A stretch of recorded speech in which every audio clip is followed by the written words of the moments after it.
coupleur hérisson. Dans le bâtiment, on parle aussi de manchon ou plus simplement de liaison d'armature.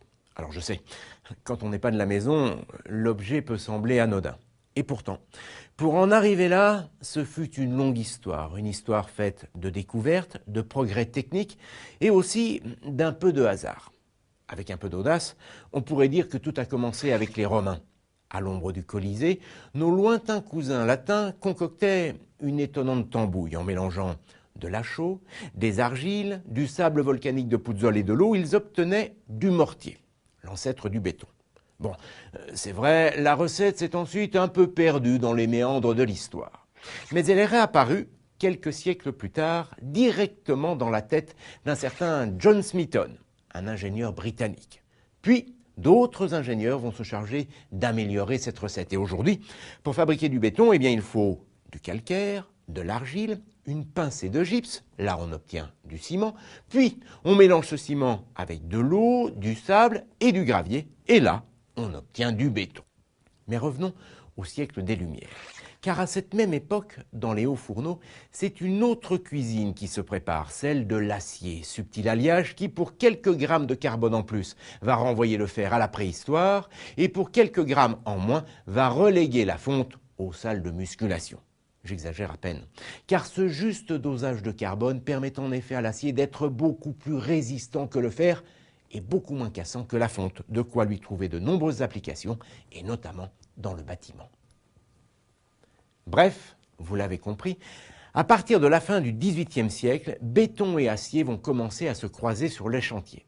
Se croiser seulement, car pour tout vous dire, au départ, ils vont s'ignorer superbement, et ce, durant des décennies. Pourtant, ces deux-là ont tout pour s'entendre. D'un côté, le béton est plutôt du genre bon marché, résistant à la compression, mais beaucoup moins à la traction. De l'autre, l'acier est très résistant à la compression et à la traction, mais il coûte les yeux de la tête. Vous l'avez compris. En coulant du béton sur un peu d'acier, eh bien, on obtient un matériau résistant à la compression et à la traction et un matériau parfaitement rentable. Nous sommes à la fin du XIXe siècle, le béton armé vient d'être inventé. Pour les architectes et les ingénieurs, ce nouveau matériau composite est une aubaine. On va pouvoir construire encore plus haut et encore plus grand. Encore faut-il trouver des barres suffisamment longues. Et c'est là le hic. Mais qu'à cela ne tienne, il n'y a qu'à en mettre deux bout à bout. Et pour ne pas perdre de résistance, eh bien, il n'y a qu'à les faire se chevaucher. C'est ce qu'on appelle un recouvrement. Seulement attention, pour que ce recouvrement assure la même résistance que si la barre était d'un seul tenant, eh bien, il faut que la longueur de ce recouvrement soit environ 50 fois plus grande que le diamètre des barres. 30 à 60 fois, pour être tout à fait exact, cela dépend de la résistance du béton que l'on coule autour. Autrement dit, si le diamètre des barres est de 4 cm, eh bien, le recouvrement sera environ de 2 mètres. Tout aurait pu continuer ainsi, dans le meilleur des mondes de béton et d'acier, s'il n'y avait eu ce léger problème d'adhérence. Enfin, léger, le béton, on l'a dit, résiste mal à la traction. Dans une poutre comme celle-ci, au niveau des zones tendues, autrement dit les zones soumises à une force de traction, le béton transmet cet effort à l'armature d'acier. Encore faut-il que les deux matériaux soient parfaitement liés l'un à l'autre. Or, en ce début de XXe siècle, eh bien, les armatures utilisées sont, vous le voyez, parfaitement lisses. Et le béton a donc du mal à s'agripper à cette surface sans relief. Si l'acier ne reprend pas cet effort, le béton, bien incapable de le faire, va commencer à fissurer et ensuite, c'est toute la poutre qui risque de s'effondrer. Pour éviter le pire, on a donc mis au point des barres adhérentes, avec ces verrous, autrement dit, ce relief.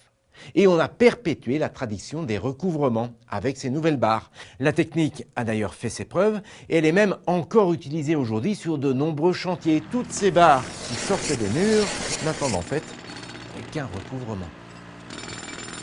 Là encore, on aurait pu en rester là.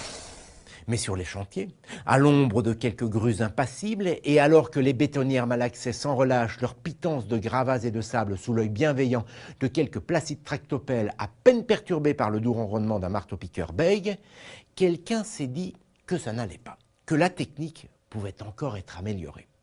En effet, pour construire un mur, on coule du béton dans un coffrage comme celui-ci sur une armature d'acier. Une fois que le béton a pris, on retire le coffrage, mais pour pouvoir laisser passer les barres nécessaires au recouvrement, eh bien, il faut percer ce coffrage, qui du coup n'est plus réutilisable. Pas pratique, et les maçons sont unanimes, c'est compliqué et long à mettre en œuvre, notamment lors de la construction de gros ouvrages. Pour corriger le tir, on a donc mis au point le manchon, une attache qui permet de fixer deux barres placées bout à bout. Alors il en existe plusieurs sortes, celui-ci, celui-là, ou encore le manchon hérisson. L'avantage, c'est qu'avec un tel dispositif, désormais, une fois le coffrage retiré, il suffit simplement de visser une barre dessus et de poursuivre le chantier. C'est beaucoup plus rapide, les coffrages n'ont plus besoin d'être percés et cette liaison d'armature économise des mètres et des mètres d'acier de recouvrement. Bref, le manchon a du bon et on se demande pourquoi on ne l'a pas inventé plus tôt. Cela dit, c'est vrai que l'outillage n'a rien d'un jeu d'enfant. Pour garantir la même résistance qu'un recouvrement, la pièce doit être plutôt du genre coriace. En effet, on demande à un manchon d'être plus solide que les barres elles-mêmes. Et avant de débarquer sur un chantier, eh bien, chaque nouveau modèle doit subir une batterie de tests impitoyables, une véritable torture. Tenez, le manchon et les deux barres qui le relient sont par exemple placés en traction. De chaque côté, une force de 600 tonnes est exercée, bien plus que dans la réalité. Eh bien, pour passer cet examen avec succès, les barres doivent casser avant le manchon. Et ce n'est pas fini. Même s'il est utilisé dans des régions très calmes, eh bien notre brave manchon doit aussi être capable de supporter la violence d'un séisme. Il est comprimé et détendu d'un seul coup, à plusieurs reprises. On teste également sa résistance à la fatigue en tirant dessus 2 millions de fois de suite. Eh bien, ce n'est qu'après ce long, très long calvaire, qu'un bon manchon obtient le droit d'être coulé dans le béton. Vous l'avez compris, pour s'assurer de la plus grande sûreté, aucune faiblesse n'est tolérée. Encore que, jusqu'à présent, tous les manchons utilisés étaient lisses, comme les barres d'autrefois. Après tout, on pourrait se dire que ces manchons ne représentent que quelques centimètres et que ça ne joue pas beaucoup sur l'adhérence entre le béton et l'acier. Seulement voilà, les bâtiments sont de plus en plus complexes. Ils doivent être toujours plus solides. Dans la structure enchevêtrée des armatures, plusieurs manchons lisses peuvent donc se retrouver côte à côte, ce qui va créer une zone de faiblesse. Pour certains bâtiments, une centrale nucléaire par exemple, ce n'est pas envisageable. Il lui faut une véritable cotte de maille. Eh bien, c'est pour cette raison qu'un nouveau manchon a été mis au point, un manchon qu'on appelle désormais un coupleur, le fameux coupleur hérisson. Avec cette technique, les barres adhérentes sont refoulées, autrement dit, elles sont compressées à l'une de leurs extrémités pour augmenter le diamètre. La densité de matière devenant plus importante, elles sont donc plus résistantes à cet endroit.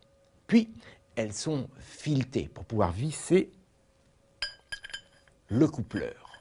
Deux écrous, des frettes, viennent ensuite bloquer les barres de chaque côté de cette nouvelle liaison d'armature. Ainsi, ce coupleur est plus petit, plus léger, mais aussi résistant que les autres manchons. Surtout, avec ce relief, d'où le nom de coupleur hérisson, il est adhérent. Du coup, jamais le béton et l'acier n'ont été aussi intimement liés.